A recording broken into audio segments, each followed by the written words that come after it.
Elle veut s'amuser. Faut que je m'en aille, j'ai pas le temps de niaiser, là. Manger une poutine à deux. Ah, dépêche. Des pailles dans un sundae cake. Pas le temps. Malgré les protestations de sa meilleure amie Maggie, Christine s'arrête et fait monter le charmant autostoppeur. Mais il est séduisant. C'est un gros toutou. Un gros toutou avec tout un caractère. Il me fait peur, Christine. C'est peut-être qu'il me plaît chez lui. Il fait quelque chose de mauvais, j'en suis certaine. Je te l'ai dit, la vie n'est pas un téléroman, Maggie. Mais pourquoi ne veut-il pas nous dire où ils sont morts? Il est seulement timide.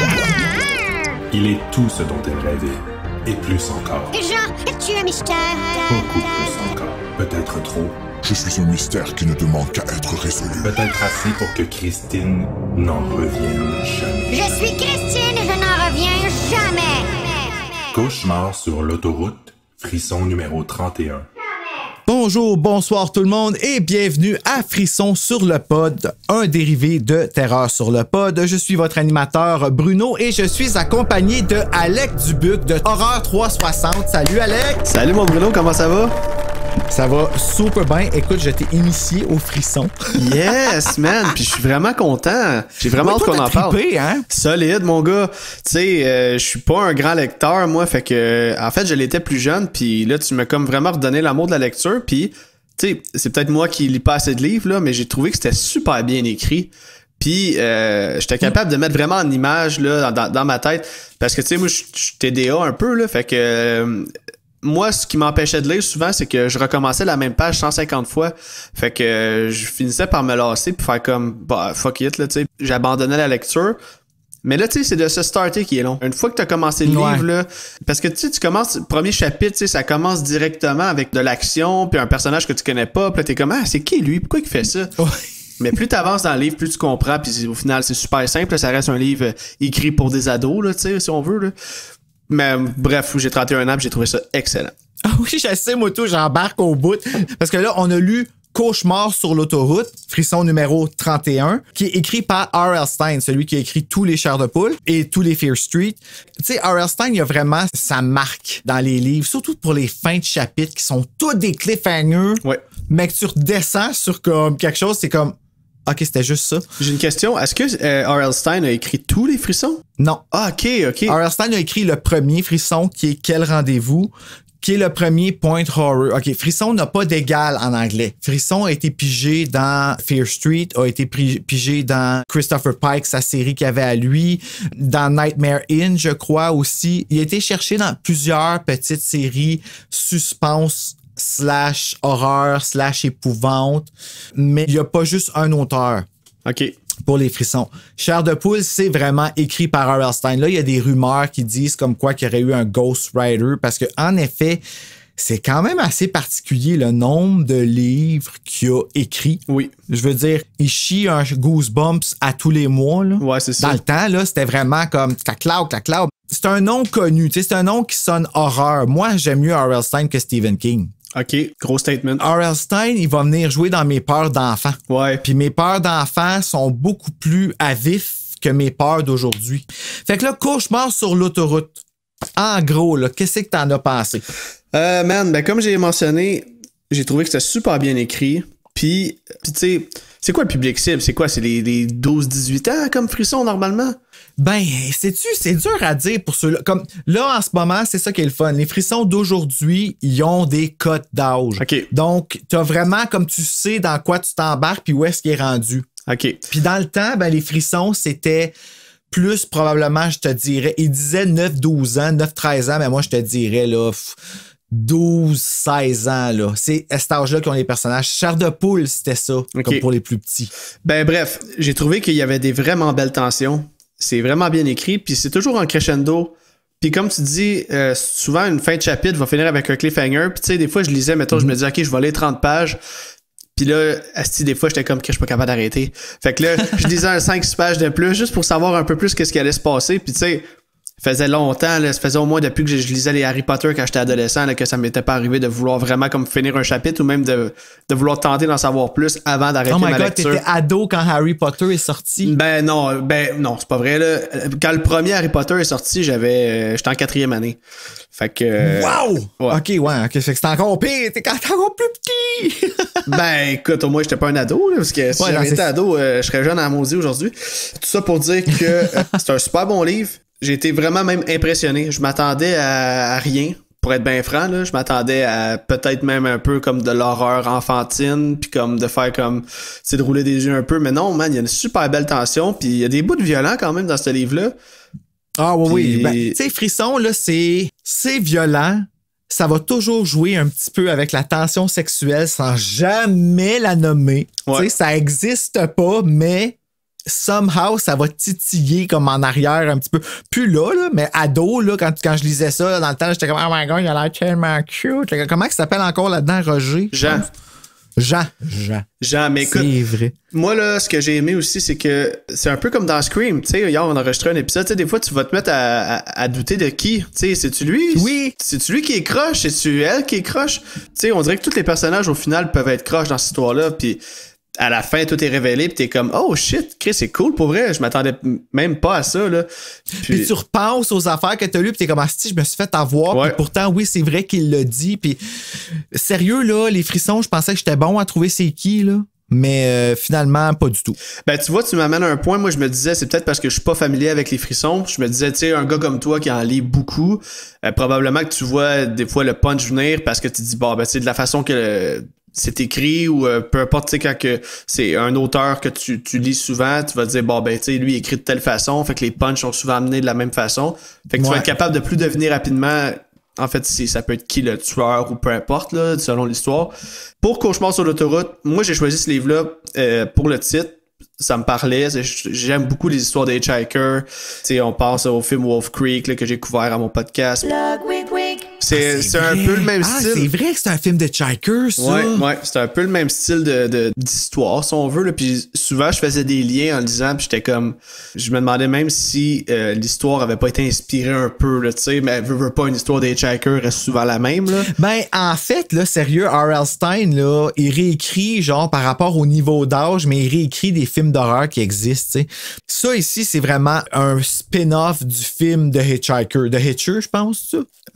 Michael Bay l'a refait, là, le film là, avec Sophia Bush. Oui, je sais plus. Je pense que c'est Hitchhiker. The Hitcher, je pense. Ouais, je sais plus. Puis le livre, c'est The Hitchhiker. La couverture de ce livre-là, man. Elle était 40, des belles couleurs. Il y a quelque chose que je trouve qu'en français, ils ont vraiment, là, dans la typographie, comment qu'ils font. Parce que en anglais, c'est vraiment comme...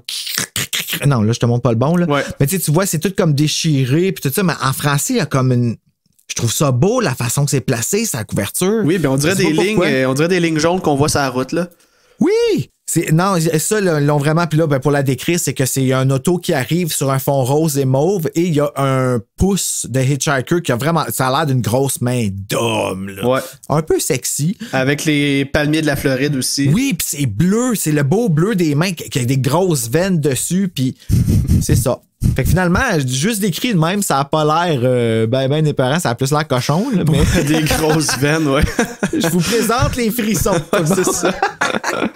Donc, est-ce qu'on embarque là-dedans? On va faire une fiche technique rapide. Ben oui. Puis après ça, on va te lire le teaser, puis on va embarquer dans Cauchmardo in l'autoroute. Parfait, mon homme. Cauchemar sur l'autoroute, frisson numéro 31, écrit par R.L. Stein, qui est sorti pendant le deuxième trimestre de l'année 1993, contient 157 pages et qui a été traduit par Louise Binet, qui a aussi traduit La Gardienne 3 et La Gardienne 4. Puis, ce que je remarque de cette traductrice-là, c'est que ses livres se lisent facilement. Je pense ceux qu'elle traduit, là. Je sais pas si c'est une romancière ou si c'est juste vraiment une bonne traductrice, mais je trouve que la danse des mots, là, c'est le même que j'appelle ça, là. C'est pas une façon de le dire prétentieux, mais tu sais, il y a une façon que quand tu lis, les mots sont comme difficiles à lire un après l'autre, tout un TDAH, fait que tu comprends sûrement ce que je veux dire, là. Mm-hmm. Puis je pense que c'est ça, justement, tu as eu de la facilité à lire ce livre-là, parce que les mots choisis, on dirait que tu étais capable de bien les danser dans ta tête. Où est-ce que ça s'en allait? Tu comprends-tu? Exact, les mettre en image. Ouais, c'est exactement ça. C'est pas la première fois que je remarque ça avec elle, fait que I guess que c'est à soulever. Le livre a été traduit du livre The Hitchhiker de R.L. Stein, qui est sorti en janvier 1993 dans la collection Point Horror aux éditions Scolastiques en 165 pages. Et il a reçu 10 éditions en tout, quand même. Mm-hmm. C'est ce que j'ai comme information sur le livre de Hitchhiker. Allons-y tout de suite avec le teaser que je vais faire en anglais. Watch out tout le monde. Je sais pas comment ça va sortir, OK, mais je me suis dit, si on a Lee, Paula Springer puis Matt Keys qui peuvent venir à Terreur sur le pod puis parler pendant 3 heures en français, qui est leur langue seconde, je peux même forcer à lire un 30 secondes en anglais, hein? Ben oui. What could happen? Hey, look at that hitchhiker. Christina interrupted. She slowed the car. Oh, no. Terry declared firmly. No way, Christina. But look how cute he is. Christina said, braking hard. Cute? He looks like a killer. Don't exaggerate, Mom. Christina said, sticking her tongue out at her friend. She pulled the car to the shoulder of the highway. The hitchhiker shifted the canvas bag he was carrying and came trotting up to Terry's side of the car. He had short blonde hair, Terry saw, and startling green eyes. Ooh. And he was big, muscular, like a jock. Il y a tellement d'affaires que tu changes une lettre, là, puis ça va pas, là. And a very broad shoulder. Christina, I don't like this. Terry said unhappily. Christina laughed at her. What could happen? Je sais pas comment que ça va sonner, mais je pense que je me suis bien débrouillé. Ben oui. Mes jours rouges, ça va bien. Moi, bon, Ça va très bien. Je lis ça chapitre par chapitre. Tu me commentes au fur et à mesure ou tu commentes après, c'est comme tu veux. Pas trop. Donc, chapitre 1.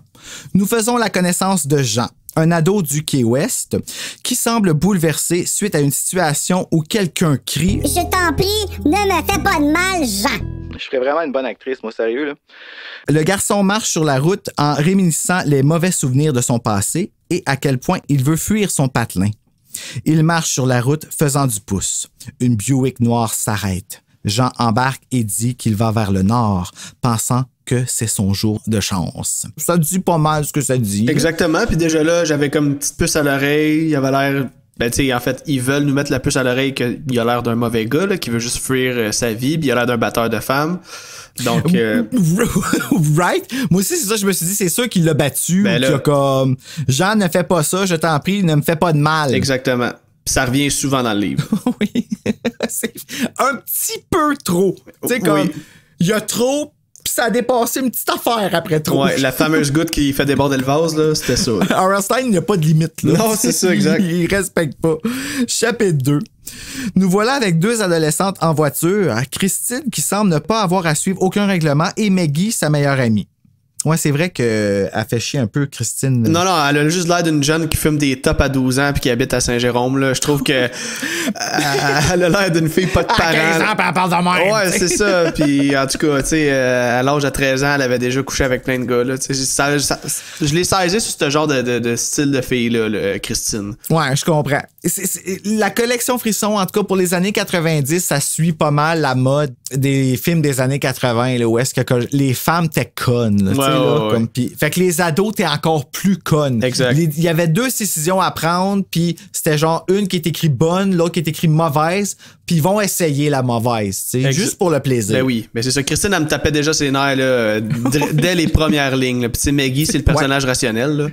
Rationnel. Oui, jusqu'à un certain point. C'est ça. Christine au volant conduit trop vite et Maggie craint de se faire arrêter. Aucune d'elles n'a son permis. Très responsable, les filles. Elles ne savent même pas comment faire fonctionner le climatiseur de cette voiture qui ne leur appartient pas. Tu sais, là, si tu sais pas comment faire fonctionner le climatiseur. C'est mentionné dès le départ que c'est pas leur voiture? Peut-être pas. Okay. Peut-être que c'était lors de ma relecture que j'étais comme les 2 épaisses savent pas comment faire fonctionner le climatiseur, c'est sûr, parce que ça leur appartient pas. C'est sûr que tu as un petit signe bleu avec des flèches qui montent, là, ça te donne une indication des fois que ça pourrait peut-être être ça le climatiseur. Là. Ben, si tu sais pas c'est quoi, tu devrais peut-être juste pas conduire. C'est à peu près ça, oui. Parce que les chansons, tu connaisses pas tes gauches et tes droites. Pas que c'est mauvais, mais faut agir en conséquence. Exact. Donc, Maggie réussit à faire ralentir Christine en la prévenant d'une police et les 2 filles discutent d'une destination possible. Tout d'un coup, Maggie crie sa vie pour éviter de percuter un camion rouge. Est-ce qu'il y a eu une collision? C'est ça qu'il faut attendre. C'est pour ça que je garde le suspense. Chapitre 3. Bien qu'il y ait eu collision, Christine n'arrête... Ah, il y a eu collision. OK. Il y a eu un cliffhanger avec une raison. C'est correct. C'est parce que faudrait que je te fasse lire un autre livre de R.L. Stine pour que tu fasses comme genre vague de peur. Là. OK. Tu serais juste comme OK, non, là, je ne pas ça. Mais je me souviens qu'à ce moment-là, dans le livre, c'est une des passes que j'ai trouvées qui était comme le moins claire. C'était, premièrement, qu'est-ce qui s'est passé? Parce que ça dit qu'il y a une collision avec un char qui s'en venait sens inverse, mais au final, le char est pas tant magané puis ils continuent leur route. Ben moi, je pense qu'ils se sont genre, tu sais là, ils s'en venaient sens inverse puis probablement qu'ils se sont comme... OK, elle a comme donné un coup de volant comme pour en revenir sur la route, là. Genre, OK. pis peut-être que ça a fait une POC, mais que ça a pas comme tué personne. Là. OK. Puis qu'elle est juste pas assez responsable pour arrêter. Ça m'est déjà arrivé, ça, un moment donné, que c'était pas un carambolage, là, mais quelqu'un avait breaké vraiment sec dans ma face, puis j'ai pas eu le temps d'arrêter, puis j'ai rentré dedans. Moi, j'avais pas de dommages, je l'ai su rendu chez nous, mais le char, il avait mis son signal pour tourner à gauche, puis à la dernière minute, il est parti à droite, super loin, puis j'étais comme... Ah ben, Calice, il est juste parti. Ben, c'est ça. Puis le pire, c'est que c'est moi qui aurais été mis dans l'erreur parce que j'ai rentré dans le cul. Ben t'sais. oui. Bizarre de... En tout cas, allons-y avec le chapitre 3. Bien qu'il y ait eu collision, Christine n'arrête pas pour vérifier si l'autre conducteur est correct, malgré les protestations de Maggie. C'était la faute de Christine qui n'était pas dans la bonne voie, mais celle-ci s'en fout carrément. Elle assume aucune responsabilité. Là. C'est alors qu'elles aperçoivent un autostoppeur. Maggie insiste pour ne pas arrêter et Christine demande « Qu'est-ce qui pourrait bien nous arriver? » Il me semble que ça me dit quelque chose, ce bout-là. Oui. Fait un bout, là, quand même, j'ai lu ça le 18 avril 2022. OK, Callis. Quand même, hein? Oui. C'est une chance que je l'écris, sinon je m'en rappellerais plus. Ça mais non. au fur et à mesure. Chapitre 4. Jean embarque dans la voiture des filles et par inadvertance lui donne son vrai nom. Du small talk d'évitement s'ensuit et Jean réussit à faire fonctionner le climatiseur pendant que Maggie réussit à plugger qu'elle est une bonne nageuse. OK, ouais. C'est parce que c'est important qu'il fallait qu'elle le dise. Oui, ils vont le mentionner plusieurs fois dans le livre. Mais oui, c'est quand même un détail important, mais ça aurait pu ne pas être mentionné puis simplement dit au moment opportun puis on aurait compris mais quand encore, même. Puis moi, là, sachant qu'est-ce qui arrive, là, que tu nages bien ou pas, là, techniquement, ça change rien, là. Ouais, non, c'est un fait. Mais tu sais, en comme plus, parce que... il spécifie le fait qu'elle est comme grassette un peu, là, puis c'est comme si c'était son skills, là, d'être une bonne nageuse, puis c'est ça qui la différencie des autres, là, parce que... Qui ça, Maggie qui est grassette? Ouais. Elle est ouais. décrite comme étant plus grassette, plus ronde, avec des cheveux longs noirs, puis Christine étant plus la fille qui, elle, va toujours faire tourner les têtes, là. C'est donc ben drôle, je remarque jamais qu'est-ce qu'ils ont l'air, moi, d'un livre. À un moment donné, ils vont... c'est pour ça, moi, j'aime bien ça, me faire une image, parce que quand je lis le livre après, c'est un film qui se déroule dans ma tête. Fait que là, en ayant un descriptif physique des personnages, ben ça m'aide à mieux visionner dans ma tête, mettons, les scènes. Fait que toi, t'es capable de visualiser, là. Ouais. Quand je lis, là, je suis vraiment en train d'écouter un film, là. C'est ça qui est hot, là. C'est ça qui est cool avec les frissons, c'est peu cheap, tu sais. Oui, man. Puis tout le long du livre, là, je m'imaginais, là, j'avais même des plans de caméra, puis je m'imaginais, là, comme on va y arriver bientôt, là, la scène du restaurant, quand ils vont au resto, là, je m'imaginais, là, comment j'aurais tourné ça, puis de telle façon, puis tu sais, tu capoterais de lire La Gardienne, toi. Ah, c'est que tu capoterais. T'écouteras l'épisode avec Joël puis Mick, là. Je suis en train de le lire en ce moment, je suis en train de le finir. Tu capoterais. Je pense que je vais te l'envoyer. J'en ai une copie d'extra, là. Je pense que tu vas triper ce livre-là. OK. Tu pourrais faire un de la gang, si tu veux, là. Ben ouais, pas de trouble. Puis dans le fond, pour en revenir à Maggie, là, c'est ça, ils disent que, à un moment donné, ils jasent, là, qu'ils sont allés dans un party, puis que Christine, elle raconte qu'elle est retournée voir un gars qu'elle avait déjà rencontré plus tôt, là, je me souviens pas exactement quand dans le timeline, là. Puis c'est là qu'on va apprendre que justement Christine est une bonne nageuse, Maggie est une bonne nageuse, puis que c'est elle qui pogne le moins entre les deux là, avec les gars. Puis évidemment, il y en a une des deux qui profite. Tu sais, Christine, elle profite un peu. Tu sais, Maggie, elle fait tout ce qu'elle veut. Là. Oui. Tu vois la dynamique toxique là, entre les deux. Là. Exact. Je cherchais le mot toxicité, là, mais je suis pas sûr que c'est un mot. Fait que ouais, ça existe. Les ados s'arrêtent à un restaurant. Alors qu'un serveur arrive, celui-ci commence à flirter avec les filles, ignorant totalement Jean, ce qu'il ne digère pas du tout. Il y a pas de mèche, ce gars-là, man. Il aime pas. Il y a la mèche vraiment Chris, plus courte que ça, là, t'exploses là. Ça n'a pas de sens. Il se lève et frappe violemment le serveur, qui tombe par terre. Les ados se sauvent et reprennent la route. Christine semble excitée du comportement agressif de Jean. Ouais, c'est là que Christine elle me tape ses nerfs. Moi, c'est direct là que ça part comme OK. Là, tu vois clairement qu'il rend ta chum fucking mal à l'aise. Mais puis t'insistes encore pour le garder avec vous autres. pas juste ça, Jean, il est fucking à l'aise, on va se le dire. Là. Il arrive dans le char, Ouais, moi j'ai faim, on arrête-tu de bouffer? Ok.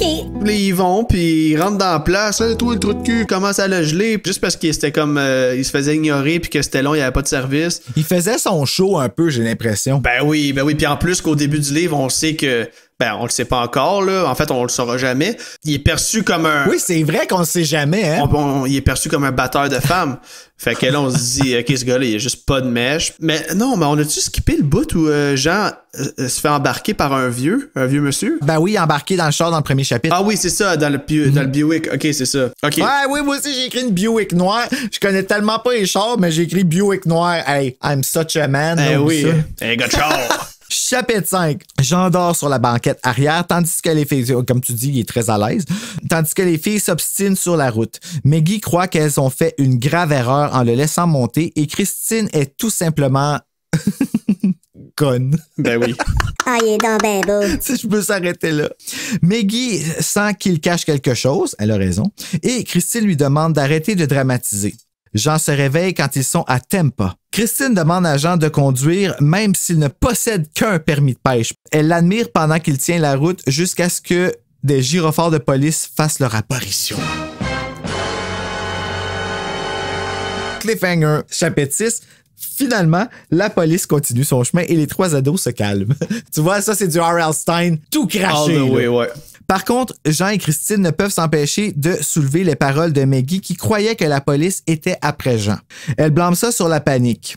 Christine se remet à flirter avec Jean, le trouvant mystérieux et différent des autres garçons. Et elle s'arrange pour que ses cheveux effleurent son épaule. Ben oui. Grand guédaille. Grand guédaille, faisait longtemps que j'avais pas entendu ça. C'est alors que le bulletin de nouvelles commence et parle d'un homme qui s'est fait battre et plongé dans un coma avec un objet contondant sur la route 75. Je fais une parenthèse. Là, le livre Frisson, le premier québécois qui est sorti, s'appelle Route 175. OK. C'est une vraie route, ça? Probablement, là, il y en a en esti des routes, là. Je suis pas mal sûr que oui. La route 75, 175. Au Québec, là? OK, au Québec.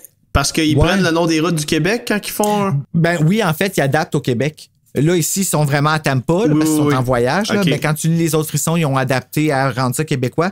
Mais le frisson, parce qu'en sortent encore des frissons aujourd'hui, ils sont plus sont écrits par des Québécois, là, sont plus pareils. Là. Okay. Ils sont surtout rendus 25$. OK, colis. Mais tu sais, ils valent le 25$ avec le coût d'avis qui a monté. Le travail qui est mis dedans, là, c'est rendu des gros livres aussi. Là. OK. Mais il y a le premier Québécois qui est sorti, s'appelle Route 175. Je suis pas mal sûr que c'est une route qui existe, ouais. Ça doit, hein? Ben oui. Donc ici, c'est la route 75, anyway, là, ça m'a juste fait penser à ça. Et qu'un suspect est recherché. Un autostoppeur. Donc, c'est ça, pour revenir sur ma phrase, il y a un gars qui s'est fait battre, là, qui s'est fait tomber dans le coma sur la route, qui s'est fait battre par un autostoppeur. C'est ça qu'ils disent aux nouvelles. Exactement. Mais à quel point il veut comme pas entendre... Ben, c'est parce que je veux rien spoiler, là. Mais c'est comme, il baisse toujours le son de la radio, mais... Finalement, c'est juste un gars qui aime vraiment pas écouter les nouvelles. Là. Ben, en fait, je pense qu'il veut pas que les deux filles aient peur. Ouais, OK, il veut pas que les deux filles aient peur, puis qu'il fasse... Lui, il soupçonne pas que les deux filles, c'est ça, on peut spoiler parce qu'on va en parler pareil, là, mais on va essayer de se retenir le plus longtemps qu'on peut. C'est bon. C'est pas facile, hein? Non, c'est ça, exact. Donc, chapitre 7. 7 hein? Oui, 7 lettres. Chapitre 7. Les trois ados arrivent chez le cousin de Jean. Paul et sa blonde, Paula. L'auteur était très, très inspiré. Ben oui. Mais cette scène-là, j'ai vraiment aimé ça. Parce que... Quand il arrive chez le cousin? Ben, quand il cherche la maison du cousin. Parce que ils font le tour comme 4-5 fois du quartier. Puis tu sais, tu peux pas penser autrement que Jean, c'est un asti de croche, là. Ouais, c'est louche. Parce que clairement, il manigance de quoi? Parce que lui, dans sa tête, on est dans sa tête à quelques reprises. Puis lui, il dit, moi, je m'en fous, je veux juste aller à Cleveland avec eux autres. Puis rester le plus longtemps possible. Puis il y a pas une scène dans les poches. Puis là, il se souvient que son cousin, lui, ben pas qu'il a de l'argent, mais il est bien installé. Puis tout. Fait que. Mais il doit de l'argent aussi. Fait qu'il est oui, comme. exactement. Ouais. Mais tu sais, il doit 50$. On s'entend-tu que c'est pas la fin du monde? Ah, mais dans ce temps-là, c'était gros. Oui, c'était en 92, ça, là, je pense. Là, ouais, c'est à peu près 100$ aujourd'hui, j'avoue. Mais c'est ça, tu sais. Il veut tellement aller chez son cousin, comme. Pis... Non, je vous le dis, là, comme il est fin pis tout. Puis ça a l'air louche à un point tel qu'à un moment donné, je me disais. Je pense qu'il y a pas de cousin, là. Puis ça va juste comme home invasion, une maison, puis... Ah, OK, t'es allé là, toi, là. Oui, parce que j'étais comme, c'est trop louche, Paul est pas là. Puis là, c'est comme si le gars, il manquait d'imagination pour conter son histoire. Il patinait dans ses mensonges, mais finalement... Ce que je trouvais weird, moi, c'est qu'il faisait passer le même chemin comme plusieurs fois. Ouais. Puis c'est comme si, genre, il était comme pas trop sûr. Puis moi, j'imaginais Hawkesbury. Je sais pas pourquoi. OK, j'ai pas été assez souvent à Hawkesbury, mais moi, j'imaginais un quartier comme on voit dans les films, là. Je sais pas si t'as écouté Breaking Bad, là. Ouais. Comme un quartier désertique un peu, là, genre que y a pas d'arbres pantoute, puis c'est comme juste des clôtures bien plates en avant, toutes des maisons blanches qui se ressemblent. Ah mon Dieu, j'ai tellement un flash de It Follows, là. Ouais, un peu. Je comprends ce que tu veux dire. J'imaginais ça comme ça. T'sais, justement, on dirait que comme vu qu'il faisait 4-5 fois le tour du quartier, on dirait que c'est comme juste s'il patinait dans sa tête puis il était comme collé. Faut que je pense à un plan vite fait, là, parce que... Mais c'est parce que tu sais qu'il cache de quoi. Ouais. Lui, il veut avoir son 50$. C'est ça. On sait qu'il fuit quelque chose. T'as-tu aimé ça, les changements de perspective? Comme que des fois, tu sois dans Christine, des fois, tu sois dans Maggie. Ben oui, des fois, tu sois j'adore dans... ça. Moi, je pense que c'est ça qui fait qu'un livre est bon, parce que justement, t'as la vie de chacun des personnages. Puis, tu sais, si on est seulement dans la tête de gens puis qu'on n'a aucune idée de ce que les filles pensent, à un moment donné, ils vont avoir une réaction, puis tu vas comme être, ça sort donc bien de nulle part. Tandis que si tu sais un peu ce qui se passe dans leur tête, ben là, au moins quand il vient une scène d'action ou peu importe, ben t'es moins comme perdu dans l'histoire, puis ça fait plus de sens, leur façon de réagir à... Ouais, puis ça t'aide aussi à les connaître, là, à savoir comment ils pensent, puis tout ça. Parce que là, je compare avec la gardienne, que je suis toujours dans la perspective du même personnage. Puis la gardienne, là, hey, Alex, ça se décrit pas, man. Sérieusement, là, je pense... Puis tu sais, c'est pas pour rien que c'est le frisson le plus vendu. OK, c'est ton préféré? Ben, je pense que oui. Les 3 ados arrivent chez le cousin de Jean, Paul et sa blonde Paula. Avant de sortir du véhicule, Jean conclut que Maggie ne l'aime pas, mais qu'il plaît à Christine. Il a bien saisi. La chaleur est accablante et Jean lance Maggie sur l'arroseur du parterre alors que Paul sort de la maison. Christine demande de rentrer, mais avant, Paul demande à Jean s'il s'est attiré des ennuis. Ça aussi, c'est un red flag, là. Un appel. Ouais, c'est ça, un red flag, merci. Il le demande 2 fois, en fait. Ce qui embarrasse Jean. Paul les salue et le petit-neveu de Jean arrive et ne le reconnaît pas. La journée se passe bien et après souper, Jean demande à Paul de lui remettre 50$ qu'il lui avait prêté. Paul sort alors une liasse d'argent de son portefeuille. 1000$! Ce qui impressionne Jean. J'avoue que tu traînes pas 1000$ toi, là. En 92, je peux comprendre que c'était impressionnant. Mais pour en revenir, là, au fait que Jean est embarrassé, là, à un moment donné, sa femme, la femme, Paula, là, la fameuse Paula, va dire, parce que Jean, il va dire, ouais, je suis dans le trouble un peu, puis elle va dire, bon, mais comme d'habitude, finalement. Tu sais, fait qu'on sait vraiment que le personnage de Jean. Elle est pas très encourageante par rapport au rétablissement du jeune, mais. C'est ça, puis elle l'aime pas, clairement, là, mais elle est quand même vraiment fine. Ben, il a fait plein de troubles. C'est ça, ben, quand même fine de l'accueillir sur son toit, puis de lui faire souper, puis le déjeuner le lendemain, puis all the rest, là. Les filles sont au salon et regardent les nouvelles. On parle de Monsieur Eckridge, toujours dans le coma, suite à son vol de voiture. Jean propose d'aller marcher, mais finit par y aller seul, les filles refusant de le suivre. Moi, je me suis dit, il est parti fumer un doobie. Oui, ça aurait pu. Chapitre 8. Durant la nuit, Jean n'arrive pas à dormir sur le divan. Il entend des bruits et se rend compte que c'est Christine... On dirait que là, ça m'a tout de suite allumé. En tout cas. C'est Christine qui dit qu'elle a peur quand elle dort dans un nouvel endroit. Les deux s'embrassent. Le lendemain, Jean annonce aux filles qu'il ira jusqu'à Cleveland avec elle, au grand désarroi de Maggie. Paul essaie de le convaincre de rester à Tampa et lui offre un travail, mais Jean refuse. À leur départ, ils sont arrêtés de justesse par Paul qui s'est rendu compte que son portefeuille a disparu. Mais il me semble que le fait qu'on trouve Maggie dans le milieu de la nuit, là, moi, ça a fait comme OK. Ben, tu vois, moi, non. On dirait que là, je me disais, elle était en train d'être amadouée, si on veut, par Jean. Non, à ce moment-là, dans ma tête, Jean, c'était encore le gros trou de cul, là, de l'histoire, là. Ah, ouais. Aïe. Moi, là, on dirait que Maggie, le fait qu'elle a tout de suite sauté sur... Elle donnait ce qu'il voulait, dans le fond. Là. Ouais. Il fait de l'œil. On dirait que c'était comme tout de suite une sorte de manipulation. Là. En tout cas, tu sais, c'est... Non, moi, je vais te le dire, je vais te le dire quand on va arriver là, mais moi, c'est vraiment plus tard dans l'histoire là, que je me suis dit, OK, Christine est louche. Je m'en souviens plus. En tout cas, j'ai hâte qu'on arrive. Chapitre 9. Une obstination s'ensuit à l'extérieur de la voiture. Des accusations sont lancées et Jean finit par frapper Paul avant de déguerpir. Parce que tout se règle comme ça avec lui. Hein. Il fait juste frapper le monde, lui. Là, c'est, oui, c'est ça. Va pas comme qu'il veut. C'est un genre de Hulk. Là, genre, à toutes les fois qu'il s'en va pogner les nerfs, il dit son cou se raidit. Il sentit la colère l'envahir. Il a jamais pensé à les consulter. Ça a l'air que non. En 92, c'était pas top. Bien populaire. Ouais, c'est ça. Il n'y avait pas des pancartes de psychologues aux 3 rues comme aujourd'hui. Exact. En route, Maggie dit tout haut à quel point elle est mal à l'aise et Christine agit comme si c'était cool. Jean ne tolère pas d'être accusé à tort. Christine admet que c'est étrange pour le portefeuille et Jean se sent automatiquement accusé encore une fois. Un silence inconfortable s'installe. C'est alors qu'on annonce à la radio le décès de Roger Eckridge à Fort Lauderdale. Rest in peace. On t'oubliera jamais Roger. C'est pour ça que je pensais Roger ouais, tantôt. Maggie demande alors que Jean se range sur le côté parce qu'elle veut discuter seule avec Christine. Ah oui, OK. Puis là, je comprends pourquoi qu'elle voulait discuter toute seule avec. OK. Oui, c'est ça. OK. C'est weird, hein? Je l'ai lu 2 fois, puis les 2 fois, je pense, j'ai pas comme figuré que c'était pour ça. Ben, c'est ça. Quand je te dis que c'est tellement bien écrit, parce que là, au moment où il chicane, on est dans la tête de Jean qui, lui, est persuadé que les deux chicanent pour lui. Oui, asti, hein, il se crée pas à peu près. Il est prétentieux en crise, mais je suis complètement hypnotisé par l'histoire, puis à ce moment-là, dans ma tête, Jean, c'est juste un gros prétentieux, frustré, qui bat des femmes, puis qui pogne les nerfs après tout le monde. Fait que pour décrire Jean, là, c'est un gars qui, en tout cas, il bat des femmes. Ça, oui. T'en pas juste une. Non, non, il bat il y a des une femmes. gang, là. Chapitre 10. Les filles sortent de la voiture et discutent de façon animée, tandis que Jean reste dans la voiture à réminiscer les événements récents. Il pense encore à ces paroles. Je t'en prie, ne me fais pas de mal. Coup de poing dans la gorge. Des paroles dites par Mélissa, son ex. Ah, on apprend ça là. Oui. Il songe aussi à partir avec la voiture, mais opte plutôt de faire une blague aux filles, faire semblant de quitter. Ça, là, si tu veux m'enrager, là, fais-moi ça. Ah, ben oui. Tu sais, quand le monde là, fait ça, genre, viens, là, t'arrives pour ouvrir la porte puis qu'il avance. 10 pouces.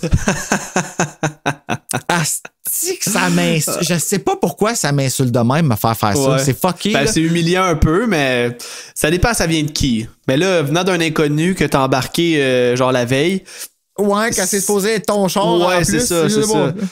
Raison de plus pour penser que Jean, c'est un gros trou de cul, tu sais. Ouais, c'est assez trou de cul, ça, en effet. C'est ça. Chapitre 11.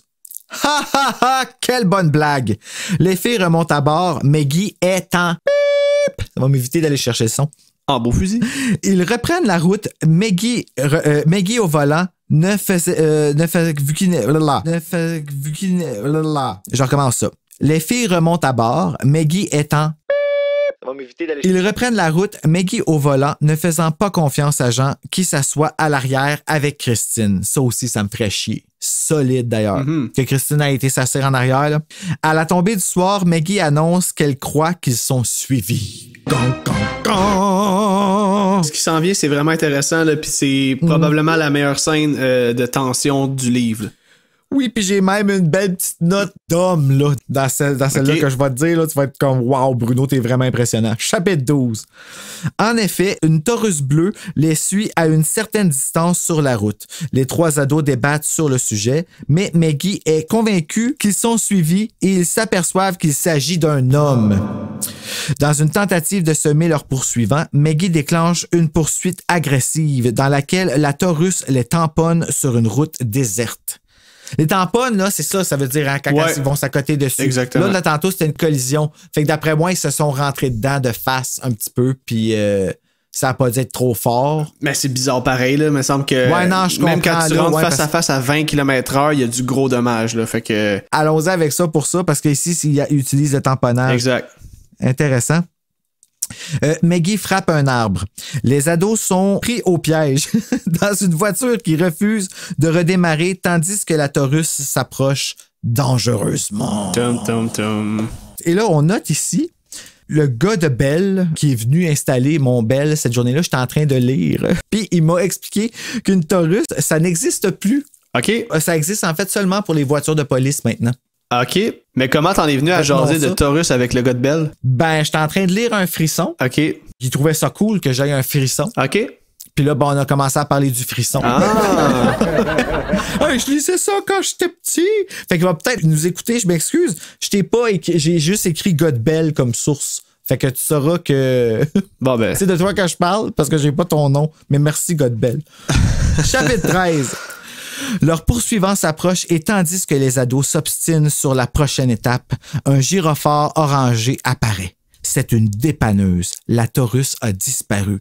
Ça, c'était weird un peu. Ouais, comment la dépanneuse est arrivée random de même sur la route? Ce que j'ai pensé, c'est qu'ils étaient tous tellement comme bouleversés de ce qui venait d'arriver parce qu'ils se sont tamponnés quand même.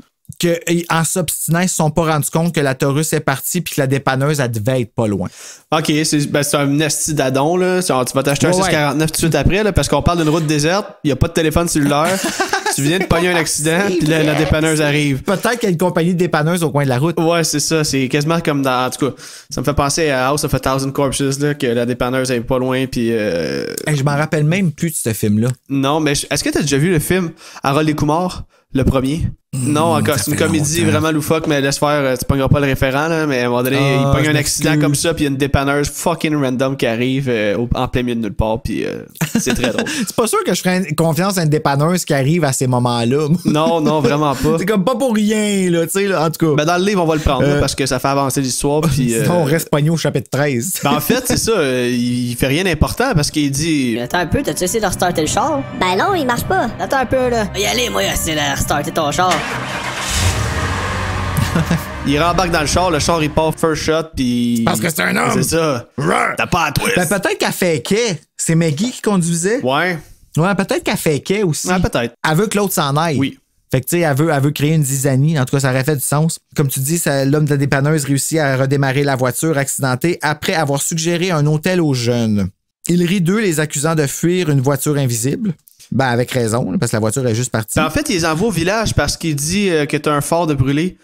Puis là, Maggie a tellement peur de se faire reconnaître la nuit avec le phare brûlé qu'ils vont décider d'aller dormir au motel parce que le lendemain matin, ils ont pour but d'aller changer la lumière du char pour pas se faire spotter sur la route puis être plus stealth là, parce qu'ils veulent pas que la Taurus bleue ou la police vienne les poursuivre là, ou les arrête tout simplement. Là. Ben oui, parce que s'ils vont t'arrêter, c'est un phare de... Exact. Un phare de brûlé, là, surtout la nuit. Ben, une fois à l'hôtel, Sleepies... C'est même qu'ils l'ont même appelé. Ouais. Jean peut entendre les filles se chicaner à travers les murs qui séparent leur chambre. Soudainement, on frappe à la porte. Sortez, les mains en l'air! On n'est plus capable de tenir ce suspense-là, n'est-ce pas? Je tiens plus de bout, une charge t'assis, je tomberais. Chapitre 14. Il ouvre la porte et aperçoit Maggie qui lui faisait une blague. Cette Maggie. Elle lui demande d'aller faire une promenade. Hésitant, il accepte. Christine était fatiguée, il voulait dormir. Il venait de se chicaner, mais OK. Maggie dit à Jean qu'elle le veut à elle seule. Puis tu sais, drette là, connaissant Maggie tout le long du livre, si ça aurait été Christine qui aurait fait ça, t'aurais fait OK, ça fait du sens, ça va aller fourrer. Ben là, c'est Maggie qui arrive puis elle commence à flirter avec. C'est un peu fucké. Oui, ben comme finis la fin du chapitre puis je vais te donner mon take sur ce bout-là après. Elle explique que la dispute n'était rien de grave, mais Jean ne la croit pas. Quand il se rend compte qu'ils sont maintenant éloignés dans la noirceur, il entend un craquement tout près. OK, t'as pas tout dit là parce que dans le fond, ils vont s'embrasser. Puis ah ouais, mais c'est ça, ils sont pas embrassés encore. OK, c'est pas la fin du chapitre. C'est dans le prochain chapitre qu'ils s'embrassent. OK, ben en tout cas. OK, ben lis l'autre chapitre puis je vais te donner mon take. Ah, d'accord. Au moment où ils s'embrassent puis qu'il dit Ben le craquement, moi je pense que c'est Christine là. Non. Ah non, c'est des opossums, c'est ça vient de le dire. Oui, ici. Exactement, c'est des opossums. Mais comme OK, lis le prochain chapitre puis avant même que quand Jean il va dire T'as pas peur de moi, genre? Ah OK, ben je vais m'arrêter. Ce n'était que des opossums, chapitre 15. Tout d'un coup, Maggie s'approche de Jean et l'embrasse. Ensuite, elle se retire et commence à s'agiter, disant qu'elle ne voulait que s'excuser et ne ferait pas une chose pareille à Christine. Jean décide alors d'essayer de la convaincre et remarque qu'elle n'a pas peur de lui. Moi, dans le fond, cette scène-là, je l'ai recommencée comme les 3 pages de ce chapitre-là. Là. En tout cas, du moment où ils quittent le motel puis ils s'en vont s'embrasser dans le bois, je comprenais pas. Là. Comme tu dis... Ça faisait pas de sens que Maggie fasse ça, fait que dans ma tête, c'était un rêve. Dans ma tête, Jean est en train de rêver parce que ça faisait aucun sens comme le changement drastique de la façon de penser de Maggie qui, depuis le début du livre, haït complètement Jean, puis ben, pas qu'elle l'haït, mais comme qu'elle le cesse pas, puis elle a pas confiance en lui. Puis... Non, elle trosse pas pantoute. Ben non, c'est ça, exact. Fait que moi, c'est ça, je me disais, ça fait donc bien pas de sens, man. Fait que là, je le relisais. pour finalement me rendre compte. Puis même quand que, dans le fond, le prochain chapitre, là, quand il se réveille, parce que le prochain chapitre commence, genre, Jean se réveille, puis là, t'es comme tabarnak. Ouais, ben en fait, il se réveille à la fin de ce chapitre-là. Parce qu'il dit, qu'est-ce qui s'est passé entre... Ça saute au lendemain, il y a Ouais. comme 3 étoiles, là, puis là, ça saute au lendemain. Puis là, il y a Christine qui frappe à la porte, super impatiente, puis elle crie « Maggie a disparu! » Mais ça, je pense que c'est le meilleur bout du livre. Ouais, ben là, il commence clairement à avoir quelque chose de wrong qui se passe. Exactement. Les deux sont ensemble, puis ils vont se rendre compte que Maggie est plus là. Puis là, quand ils vont se rendre compte qu'elle est jamais rentrée, ils vont aller voir pour chercher la voiture sera plus là. Non. À partir de ce moment-là, Christine était louche dans ma tête. Là, je doutais un peu de l'authenticité des deux filles, là. Il y en a une des deux qui crossait le système à quelque part, là. Clairement, il y a de quoi de wrong qui se passe parce que lui, il se rappelle de rien. Puis, chapitre 16, là, justement, c'est là qu'on arrive. Jean essaie de rationaliser et croit que Maggie est partie suite à leur dispute à elle et Christine. Celle-ci prétend que c'est impossible étant donné qu'elle a toujours son sac. Oui, c'est vrai, son sac est encore là. Épuisant les solutions, incluant la police qui juge occupée à sauver des chats. J'ai pris soin de le noter parce que ça, c'est une partie du frisson que j'ai fait comme tu me niaises, là. T'appelles pas la police parce qu'ils sont occupés à sauver des chats. Mais je pense que c'est plus pour dire qu'il se passe vraiment fuck all dans cette ville-là, puis qu'il y a vraiment pas beaucoup de policiers dans... En tout cas. Il décide de prendre la voiture pour aller voir en ville pour trouver Maggie, mais la voiture a disparu aussi! Chapitre 17. Christine se met alors à paniquer et à vouloir fuir au plus... Jean suggère alors de l'autostop, mais il n'y a pas de voiture sur cette route déserte, alors ils se mettent en marche. Ils s'arrêtent à un casse-croûte pour reprendre des forces et après avoir repris la marche sous la pluie, Jean avoue à Christine sa marche de la veille avec Maggie. OK, je t'arrête 2 secondes. Ils vont arrêter dans un casse-croûte, reprendre des forces, boire du café puis manger des beignes glacés. Tu parles-tu d'un hostie oui. snack? Ah, moi, ça me fait rire. Je sais pas, moi, on va te chercher un petit burger, un hot dog, quelque chose. Mais toi, hostie. t'es un enfant puis tu sais Pas qu'il des faut beignes pis du café. Chris, quand t'as pas mangé du matin, en tout cas, c'est pas ma façon de reprendre des forces. Ils ont peut-être pas d'argent non plus. Ouais, c'est un fait. Ils peuvent juste afforder des beignes puis du café. Ah, il y a 1000 piastres cash. Christine se remet à capoter et commence à accuser Jean de la disparition. Ne m'approche pas! Crie-t-elle. Qu'est-ce que tu lui as fait hier soir? Ah oui, ça me fait rire quand que la question est super précise, Ben oui. mais super en détresse, là. Chapitre 18. Christine continue de repousser Jean qui tente de s'expliquer quand ils doivent tous deux se jeter par terre suite à un premier coup de feu. Ça m'a fait freaker, par exemple. Ça... Oui, ben oui, c'est vrai, les chasseurs. Ils se pitchent à terre, les deux. Chapitre 19. Une fois que Jean aperçoit 2 hommes sortis de la forêt, il se relève avec Christine, secouée. Les 2 hommes expliquent qu'ils chassent la perdrix et demandent aux ados ce qu'ils font là. Premièrement, s'il y a une rue pas loin, t'es pas supposé être en train de tirer, là. I'm just saying. Ouais, c'est un, Right? ouais, c'est un fait. Mais ça me fait rire encore, Jean, parce que là, tu sais, ils entendent le coup de gun, les deux, ils chient dans leur culotte. Puis là, Jean, il fait juste se relever, puis il fait... Ça faisait pas si peur que ça. Comme, il veut juste Non, mentionner que lui, c'était tough. Le caca aux fesses. Exactement, là, ouais, la culotte bien brune. Le cul dans la vieille brune. C'est ça que t'as dit? J'ai dit la culotte bien brune. À la culotte bien brune. On dirait que c'est encore pire. Jean explique qu'ils autostoppent et les chasseurs partent en s'excusant. Une fois ressaisie, Christine demande des explications au moment où une Oldsmobile blanche surgit derrière. Elle s'arrête, Christine annonce leur direction, le nord. Et le conducteur, protégé de la pluie plus intense, leur indique de mettre leur sac dans le coffre. Christine monte à l'avant, Jean à l'arrière. Ils échangent avec le conducteur, Alex, qui décide d'emprunter une route alternative. Soudain, ils se rendent compte qu'ils sont en direction sud, ce qui alarme les 2 ados qui demandent de descendre. Alex refuse en cherchant le dégivreur sur le tableau de bord. Il dévoile que c'est une voiture de location, craignant que les ados ne reconnaissent la Taurus bleue. Ça paraît qu'ils sont bien compliqués, ces chars-là, dans ces livres-là. Mais l'air climatisé est pas facile à comprendre. Bien sûr qu'il y a Le Emmanuel. wiper, le dégivreur, le... Ouais, c'est ça. Dégivreur, qu'est-ce que c'est ça, Ouais, Carlis? qu'il y avait un CD de Britney Spears. Ouais, exact. Ouais, toi, t'aurais été content. Ouais, c'est ça. Yeah, T'aurais c'est passé mon tout char! droit devant les autostoppeurs, t'aurais chanté ta tune. J'aurais jamais ramené le char. Ouais, c'est ça. Chapitre 20. Les ados exigent de descendre jusqu'à ce qu'Alex sorte un revolver de sa poche pour les faire taire. Ils sont de retour en Floride. Jean évalue dans sa tête toutes les possibilités d'évasion et conclut qu'il est mieux pour lui d'attendre le bon moment. intelligent, pour une fois. Alex emprunte une route isolée et leur dit qu'il espère qu'ils aimeront sa petite cabane. Enfoncés dans la forêt, ils finissent par arriver. Alex les fait sortir de la voiture, les pointant toujours avec son arme. Pendant qu'Alex est distrait par les objets laissés par son ami de chalet, Jean se jette sur lui. On ne sait pas s'il va réussir à le mettre à terre. Chapitre 21. Alex fut plus rapide et donne un coup de genou au ventre de Jean. Ouais, ça m'a surpris, ça. Jean, il est tough, il est badass depuis le début, puis là, il... Mais c'est le caca qu'il y a dans ses culottes. C'est vrai, c'est inconfortable. Il est pas capable de bien courir, c'est oui. ça. C'est l'odeur. Il était déconcentré, ça piquait, c'est... Lui coupant le souffle, ce qui lui fait perdre connaissance. Ah mon Dieu, OK, ça n'en a pas pris gros. À son réveil, il se rend compte qu'il est attaché, ligoté à une chaise. Alex procède à la même méthode pour Christine qui, dans une tentative d'être libérée, fait une proposition suggestive.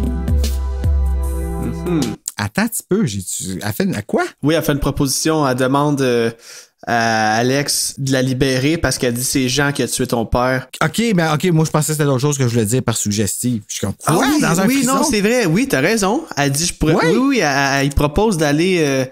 Elle dit Je pourrais te faire du bien ou quelque chose de même. oui. Oh mon Dieu. OK. On est au chapitre 20. Christine est prête à tout. Hein? Chapitre 20. Ben là, c'était chapitre 21. J'ai dit que j'ai quelque chose pour toi. Je te le donnerai si tu nous laisses partir. Ça vaut le coup, Alex, vraiment. Ok, c'est ça. Elle voulait jouer à la petite. Je ferai quelque chose de vraiment gentil pour toi si tu nous laisses partir. Qu'est-ce que tu racontes? OK.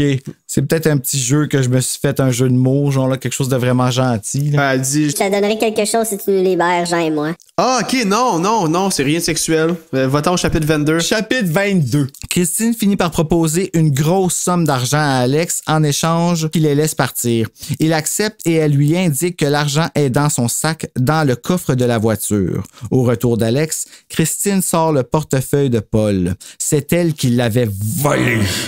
Christine redemande à Alex s'il les laisse partir et celui-ci dit « Bien sûr. » Chapitre 23. Alors qu'elle s'aperçoit qu'Alex mentait, celui-ci procède à l'attacher. Fait que là, ça, c'est fucking chien, là. Mais heureusement, parce que là, on sait que Christine, c'est une petite vache. Exactement. Son père vient de mourir. Là. Christine lui demande pourquoi il fait ça et celui-ci lui répond qu'elle sait déjà. Il donne l'indice que son nom complet est Alex Eckridge.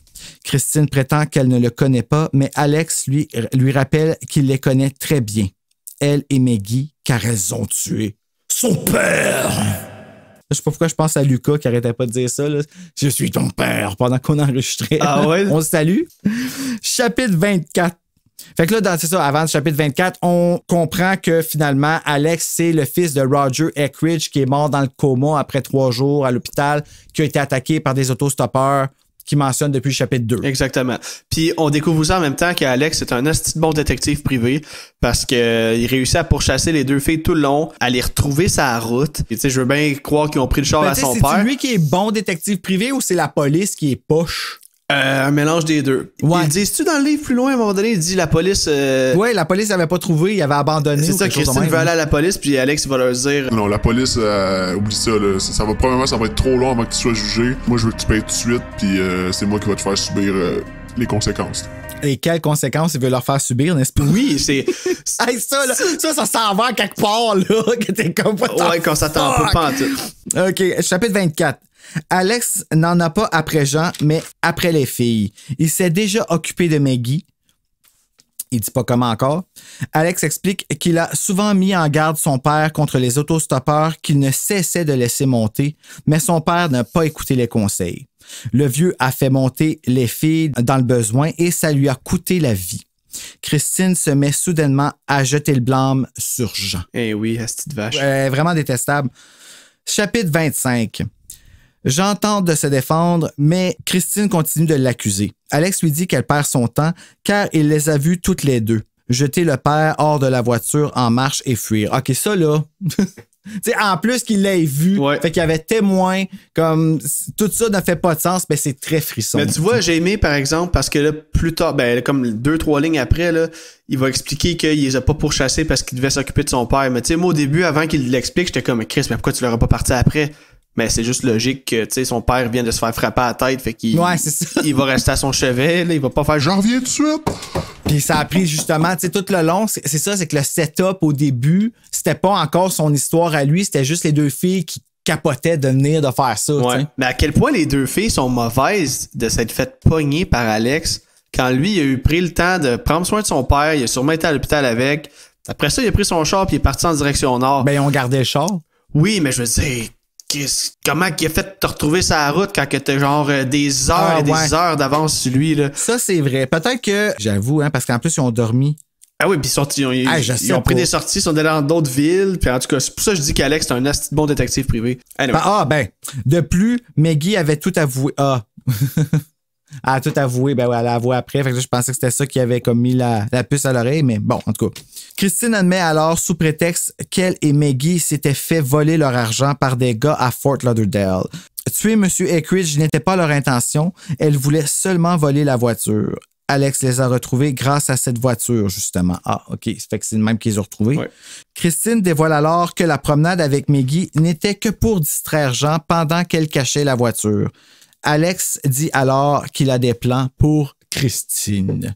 Il se fout de Jean ben raide. Je pense qu'il a l'intention de quasiment de le laisser aller, je pense. Ben oui, mais tu sais, Jean, c'est un gros nono. Ça, il est juste... Mais oui, oh non! J'ai rien fait, moi! Ouais, que j'ai fait là, moi! Oui, oh non! Faudra cette voix-là, toi, on dirait Pogo. Oh, tu mets.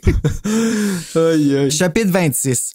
Pointant toujours sur eux son pistolet, Alex entraîne les deux ados dans un sentier dans la forêt, voulant se rendre justice lui-même. Il les amène au bord d'un précipice au fond duquel se trouve un étang rempli de piranhas, dont il fait l'élevage. Ouais, c'est tiré par les cheveux. Avec son ami Jack. Ben oui, tout le monde a un ami Jack qui fait de l'élevage de piranhas en bas d'une falaise.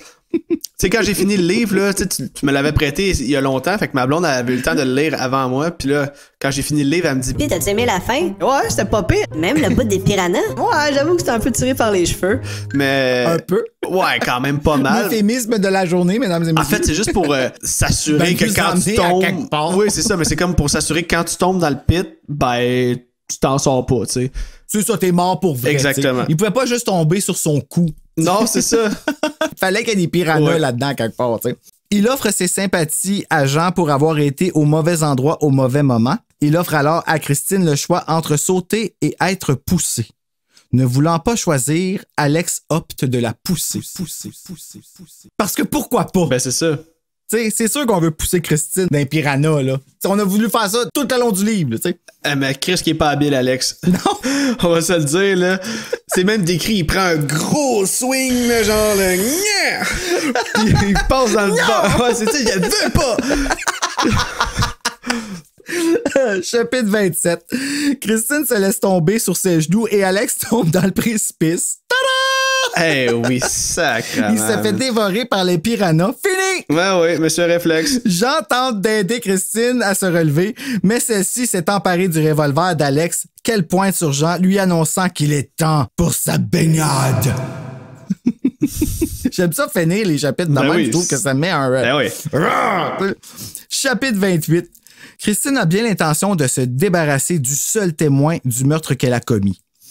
Elle dit qu'elle partira après avoir tué Jean quand une voix surgit et dit « Non, tu ne partiras pas. » Hey, ça, c'est Hollywood en tabarouette. Tu sais, tu penses c'est fini, puis il reste encore 4 chapitres de comme non, c'est péripéties pire l'une que l'autre. Hey, l'autre est à moitié déchiquetée, esti, puis elle remonte une colline, esti, le bras qui pend. Ben ouais, c'est ça. Elle a encore un piranha d'accroché après la jambe, puis... si. Non, tu ne t'en sortiras pas. Tu sais, lui, il s'accroche. Ouais, c'est ça. Je survis hors de l'eau. Chapitre 29. C'est Maggie qui apparaît avec une grosse roche blanche, toute déchiquetée et ensanglantée. Christine réussit par contre à la faire tomber dans le précipice. Ouais, c'est ça. Parce que Christine... Il arrête pas de monter puis descendre. Ah ouais, c'est ça. C'est tabarnak, là, hein? Mon workout, je l'ai fait, là. Lâchez-moi, là. Elle lève la roche au-dessus de sa tête, puis elle la pousse. On entend un... Hey, ça, j'ai recommencé 45 fois. Ben, j'aurais juste dû lire un petit peu plus loin. Parce que ça dit qu'on entend le plouch. Ouais, le plouch, ouais, c'est ça. Elle reprend le pistolet et dit à Jean que c'est son tour de plonger dans le précipice parce que Maggie... Mais techniquement, c'est pas son tour à lui, c'était à Maggie qu'il fallait qu'elle attende son tour. Oui, c'est ça. Arrêtez de dépasser. Là, chacun son tour. Ouais, c'est ça. Chacun son tour. Chapitre 30. Jean se bat avec Christine et, aidé par des bras qui surgissent du précipice, réussit à la faire tomber dans l'étang aux poissons carnivores. Ceux-ci se pètent un snack avec Christine. Jean aide les bras qui appartiennent à Maggie qui s'est accrochée. C'est la roche qui avait fait plouch. Ça aurait été drôle que ça soit juste les bras. Maggie est en bas, mais les bras sont encore là. Il y a juste Jean qui tient deux ça a fait bras. Faire ouais, le saut à ça. Christine. Un piranha sur le bout. Ah, c'est ça. Il décide de prendre la voiture d'Alex pour aller à l'hôpital. On conclut à l'hôpital quand Jean vient voir Maggie à sa chambre pour lui dire au revoir après sa déposition. Celle-ci s'explique. Maggie a tenté de convaincre Christine de se livrer à la police, mais celle-ci était sur un power trip. Ça explique leur chicane. Alex l'a ramassée après leur promenade et après que Christine ait tenté de la tuer avec la grosse roche blanche. Puis elle a gardé la roche avec elle toute la raide de char. Si j'ai bien compris. Oui, mais dans le fond, il l'a trouvé dans le boisé. Parce que c'est Alex. Avec la grosse roche blanche. Oui, mais je pense je pense que c'est Alex qui a tué. Ben, pas qui a tué, mais qui a vraiment magané Maggie avec une grosse roche blanche, pensant qu'elle était morte. Il l'a amenée avec elle dans l'auto.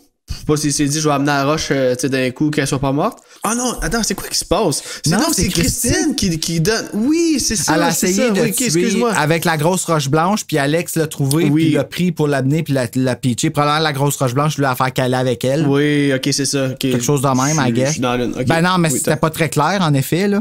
Il l'a jeté dans l'étang piranha, mais comme Maggie est bonne nageuse... C'est ça, on revient. Ouais. Elle a réussi à sortir. Jean décide de retourner auprès de sa blonde à Key West en autostop. Parce qu'il n'a rien appris de toute l'histoire. Non, mais là, par exemple, il va avoir un bon motif parce que c'est tout le long, le livre commence avec je t'en supplie, ne me faites pas de mal. Puis là, il explique finalement. Parce que là, il restait comme 3 lignes au livre. Puis là, j'étais comme Chris, il l'explique même pas. Ça servait à quoi tout ça? Puis finalement, dans les dernières lignes, il explique qu'il a brisé le cœur à une fille puis qu'il veut y retourner la voir. Puis le mal, c'était à son cœur. Eh oui. Et c'est la fin! On va aller regarder un extrait du film, Alec. Qu'est-ce que t'en penses? Ben 100% d'accord, mon gars. Let's go. OK. Il avait démarré et s'apprêtait à reculer dans l'allée lorsqu'il entendit Paul crier dans la maison. « Arrêtez, ne partez pas! » Jean vit Paul sauter en bas du perron et se précipiter vers eux. Il baissa la vitre. « Hey, qu'est-ce qui se passe? »« Mon portefeuille! » s'écria Paul d'un ton mécontent. « Mon portefeuille est plus là! » Paul ouvrit brusquement la portière, les yeux exorbités et le visage rouge. « Mon portefeuille! » répéta-t-il. « Allez, vieux, où est-il? »« Hey, une minute! » protesta Jean en se tournant et en posant ses pieds sur le sol. « Où est-il? » demande Paul. « Il y en a... voyons. Il y en avait pour 1000 $, mon vieux, ça n'a rien à voir avec tes petits volets à l'étalage. » Hey! Jean bondit hors de la voiture. Hey, ça fait longtemps de ça. Pourquoi tu reparles de cette histoire-là? Pas de discussion! Dit Paul sèchement. Il tendit une main, puis il parla lentement d'un ton menaçant en baissant la voix. Rends-moi mon portefeuille. Jean tenta de reculer, mais Paul le maintint contre la voiture. Je n'ai pas ton portefeuille, dit Jean. Une vague de colère le submergea. Il pouvait sentir chaque muscle de son corps se contracter. Christine et Maggie n'avaient pas bougé. Elles étaient assises dans la voiture, figées et observaient la scène effrayées. Donne-moi mon portefeuille, répéta Paul en plissant les yeux. Il se trouvait sur la tablette, Jean. Juste à côté de la porte. Tu ne partiras pas d'ici avant de m'avoir rendu mon portefeuille. Tu perds toujours tout, Paul, dit Jean en serrant les poings. Tu l'as probablement apporté dans ta chambre lorsque tu es monté te coucher hier soir. Mon portefeuille, insista Paul en ne tenant pas compte des paroles de Jean. Rends-moi mon portefeuille. Je suis pas un voleur. Je veux mon portefeuille. La voix de Christine retentit soudain. Allez, Jean, nous devons partir. Vous n'irez nulle part, rétorqua Paul. Il posa une main sur l'épaule de Jean. Celui-ci laissa exploser sa colère. Tout devint rouge autour de lui. Sans avertissement, son poing s'abattit sur Paul. Celui-ci poussa un grognement lorsque Jean le frappa au menton, puis il s'écroula. Qu'est-ce qui se passe? Cria Paula de la maison, Partons d'ici. dit Jean à Christine et à Maggie. Il s'engouffra dans la voiture et mit l'auto en marche arrière avant même d'avoir refermé la portière. Il appuie à fond sur l'accélérateur et la voiture recula brusquement dans l'air. Je pensais que Jean, il y avait plus de dialogue que ça là-dedans, mais que voulez-vous? Tu te reprendras pour le prochain. Oui, c'est ça. On a terminé, on a fini avec Cauchemar sur l'autoroute. Ça a bien été. Paraît qu'on est deux pros, man. Ouais, man, ça a bien été. Pour vrai, je me demandais justement comment la description d'un livre pouvait aller, surtout avec un pas à pas, mais non, c'était ça à coche. Ben, j'ai pas le choix, en fait, moi, là, je suis pas capable de, comme justement, j'ai essayé, là, de faire comme toi tu fais, là, tu sais, que t'es capable de lire. Puis tu l'as fait, là, avec le livre. Moi, je sais pas comment tu fais pour faire ça, là, mais de, comme, parler. Ah, ok, ouais, de le dire en mes propres. Ouais, mais ça, en le disant, je me disais, ça t'a-tu gossé, ça, que je le dise pas comme tel quel dans le livre? Je l'ai comme dit version québécoise. Pas en tout, moi, ça me dérange pas. Ok, c'est bon. C'est ce que c'est, là. Moi, là, je mets pas de pression sur ce podcast-là. Comme je te dis, là, c'est vraiment fait plus pour ceux qui voulaient pas les lire, tu sais, parce qu'il y a beaucoup de monde qui les avait juste pour les avoir, mais qui lisaient pas des affaires de même, ou de se remémorer les histoires parce que les livres sont plus vraiment trouvables aujourd'hui. En tout cas, c'est plus difficile là, de les avoir. La note Goodreads, qui est comme le site qui regroupe tous les livres, là, dans le fond, il a été évalué par 1999 personnes. Ça, c'est en date du 18 avril 2022. Et la note de ces 1999 personnes-là est de 3,69 sur 5. La mienne, 4,2. J'ai trouvé qu'il y avait beaucoup d'action dedans. J'ai trouvé que c'était facile à lire, que c'était rapide. C'était vraiment cheap, mais c'était des cheap thrills. Tu sais, ça te donnait ce que tu avais de besoin, genre dans un court laps de temps. Il y a un début, il y a une fin, puis une fin qui finit plus, tu sais, comme à la R.L. Stine. Puis je commence à aimer ça, le ridicule que c'est, tu sais. Fait que c'est ça, 4.2 sur 5. De mon côté, mais tu sais, comme je l'ai mentionné tantôt, j'étais pas un grand lecteur, puis là, j'ai vraiment dévoré le livre, là. Tu sais, j'étais à job, j'avais hâte d'arriver chez nous pour lire le livre, là. Fait que... Ah ouais, à ce point-là. Ouais. Puis tu sais, comme quand je faisais une autre occupation, puis là, je me disais, tu sais, à soir, je vais lire une petite vingtaine de pages. C'est 157 pages que tu lis, tu les vois pas passer, puis c'est ça, c'est vraiment bien écrit. J'ai aimé, comme tu dis, le cheap thrill. J'ai aimé le développement de personnages. Il y a des bons dialogues. Tu sais, faire vivre une tension à quelqu'un à travers un livre, c'est quand même complexe, là.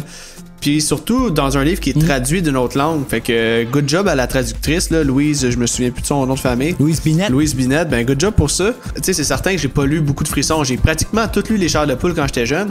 Mais c'était ma première expérience avec un frisson. Fait que tu sais, ma note va peut-être être haute pour. Ben en fait, non, moi je donne un 4 sur 5. Mais tu sais, je peux pas vraiment comparer avec d'autres frissons. Mais pour ce livre-là, moi j'ai été complètement satisfait. Ben, tu sais, un livre, c'est vraiment ce que ça te fait vivre, hein. Fait que, tu sais, peu importe ce que c'est, celui-là, tu sais, en plus que c'est quelque chose qui t'a redonné le goût de la lecture. Puis, tu sais, c'est le fun parce que c'est pas des gros livres. Puis, tu sais, quand tu y penses, La Gardienne, là, ils les avaient réédités quand ils ont décidé de ressortir les frissons en 2018 avec des auteurs québécois. En 2017, ils ont ressorti des éditions de luxe des vieux, mais pas toutes, ils en ont sorti 8. Ça, c'est La Gardienne qu'ils ont fait. Ok, c'est une brique, là, ouais. Tu vois comment il est gros? Mais c'est exactement la même chose que ça. C'est juste que l'écriture est plus grosse, puis les interlignes sont plus gros. Puis il y a plus de chapitres. Fait que les chapitres du vieux sont séparés en deux, puis les chapitres ont des titres. Fait qu'ils ont vraiment comme réajusté. Là, tu vas voir l'ouvrage qu'on va faire avec... quand on va le faire, le podcast, on va faire la comparaison entre les deux générations. Ah, c'est cool, ça. C'est quand même 30 ans de différence. Ouais, ça va être vraiment cool. Tu sais, c'est ça, c'est que tout est dans la facilité. C'est pas des longs livres à lire, les frissons.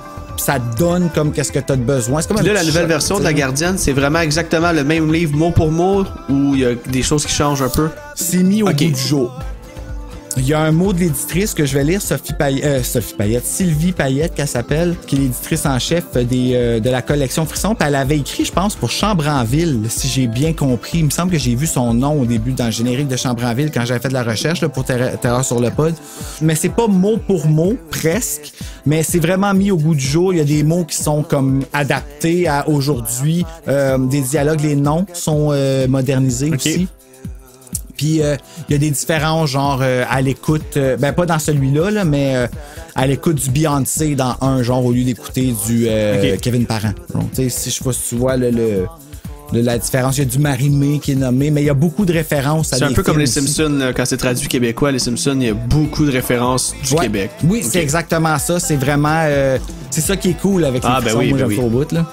Puis comme titre alternatif, je me suis dit, je vais m'inspirer de ma chanteuse et le film qu'elle a fait qui s'appelle Crossroads. Et j'ai décidé d'appeler ça Crossroads, a Horror Novelization. Ah, ça fait du sens. Ouais, c'est très cool. Ouais, hein? Moi, j'ai réussi à trouver mon titre pendant qu'on jasait, ouais. J'étais allé un peu plus loufoque. Moi, ça va être le gros nounours qui fait du pouce. Ouais. Le Big Nounours Oui, parce that que makes Jean, au purse. final, c'était bon, Jack, là. Il a pas mangé sa Snickers, puis est juste ça, lâche. tu sais, il est pas lui quand il a faim, fait que. Il Il est pas pogne lui les quand nerfs. il a faim. Ça aussi, c'est un bon... Ah, ça pourrait être ça qui serait écrit au lieu d'être écrit « Bouclez vos ceintures, ce sera une balade d'enfer mange ta ». Snickers. Ça pourrait être écrit Sinon, ça va être l'enfer. « Il n'est pas lui quand il a faim ». Ah, c'est ça. Ben, merci beaucoup, Alec. Vraiment, c'était vraiment le fun. Puis ça a super bien été. Ça va être un super bel épisode. Puis, là, on s'était dit, je pense, on va faire éventuellement, on va faire un chair de poule ensemble. Puis si ça te tente, ben, on fera un autre frisson. T'en choisiras un autre dans les 94 qu'il y 100%, a. man. J'ai vraiment aimé mon expérience. Puis c'est cool de jaser d'un livre. J'ai jamais fait ça auparavant. Fait que. Ouais! Avoue qu'on fait comme partie d'un book club. Ouais, on est cool. ouais. Sauf qu'on n'a pas 60 ans, on n'est pas des vieilles bonnes femmes, mais c'est cool au bout. Tout compris. Exactement. Bon, ben, d'ici la prochaine fois, les amis, faites de beaux cauchemars!